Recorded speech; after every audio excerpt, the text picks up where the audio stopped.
اعوذ باللہ من الشیطان الرجیم بسم اللہ الرحمن الرحیم۔ پیارے بچوں السلام علیکم، امید ہے بیٹا آپ خیریت سے ہوں گے۔ بیٹا آج جو کلاس ہم لے کے آئے ہیں جماعت چھٹی ہے، مضمون اردو ہے، موضوع ہے قابلی والا۔ پہلے ہم کتاب کی طرف آئیں گے پھر بورڈ کی طرف چلتے ہیں۔ تو بیٹا یہ قابلی والے کا جو قصہ ہے ہم نے پیج 109 تک پڑھا، یہاں اوپر ٹاپ تک۔ تو یہاں سے آگے آج دوبارہ اس کا ریویژن کرنے، دوبارہ اس کو کنٹینیو کرنے جا رہے ہیں۔ قابلی والا کہتا، منی سسرال جاؤ گے؟ منی نہیں جانتی تھی کہ سسرال کسے کہتے ہیں، لیکن بھلا وہ چپ رہنے والی کہاں تھی؟ وہ تو الٹا قابلی سے پوچھتی، تم سسرال جاؤ گے؟ رحمت غصہ تان کر کہتا، میں تو سسرال کو مار دوں گا۔ یہ سن کر منی خوب ہنستی۔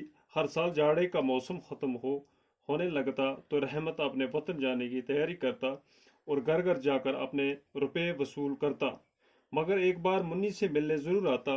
ایک دن میں اپنے کمرے میں بیٹھا پڑھ رہا تھا، اچانک گلی میں بڑا شور و غل سنائی دیا۔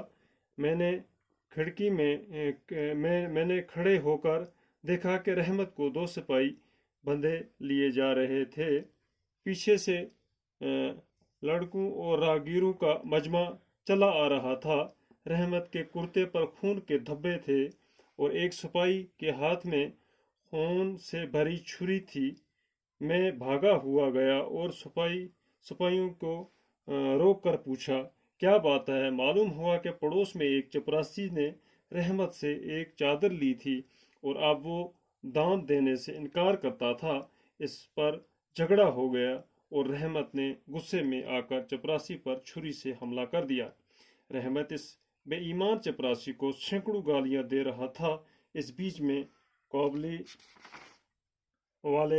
قابلی والے پکارتی ہوئی منی بھی وہاں آ گئی۔ رحمت کا چہرہ دم بھر کے لیے خوشی سے کھل اٹھا۔ منی نے آتے ہی اس سے پوچھا، تم سسرال جاؤ گے؟ رحمت نے ہنس کر کہا، ہاں وہیں جا رہا ہوں۔ اس نے دیکھا کہ اس جواب سے منی کو ہنسی آ گئی۔ تب اس نے غصہ دے کر کہا، میں سسرال کو مارتا ضرور، لیکن کیا کروں، میرے ہاتھ بندھے ہوئے ہیں۔ کچھ دنوں کے بعد اس جرم میں رحمت کو 7 سال کی سزا ہو گئی۔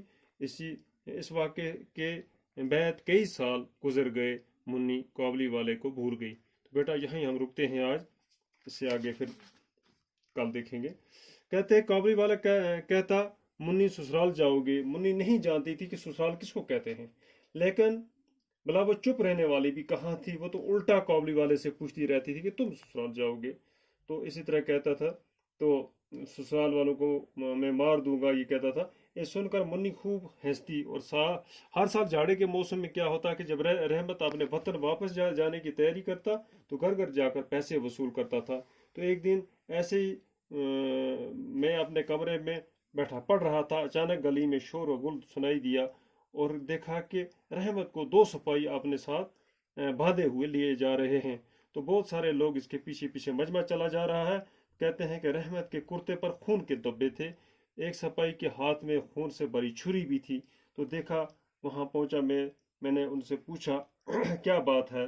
تو معلوم ہوا کہ پڑوس میں ایک چپراسی نے ایک چادر لی تھی اور اب وہ اس کا دام دینے سے انکار کرتا تھا۔ اسی بات پر جھگڑا ہوا، غصے میں آ کر چپراسی نے چھری سے حملہ کر دیا اور رحمت نے اس بے ایمان چپراسی کو بے انداز گالیاں دے رہا تھا۔ اس بیچ میں گلی میں سے اسی طرح منی آ جاتی، پھر دوبارہ وہ قابلی والی پکارتی ہے تو رحمت کا چہرہ دم بھر کے لیے خوشی سے کھل اٹھتا ہے۔ تو منی آتے ہی پوچھتی ہے، تم سسرال جاؤ گے؟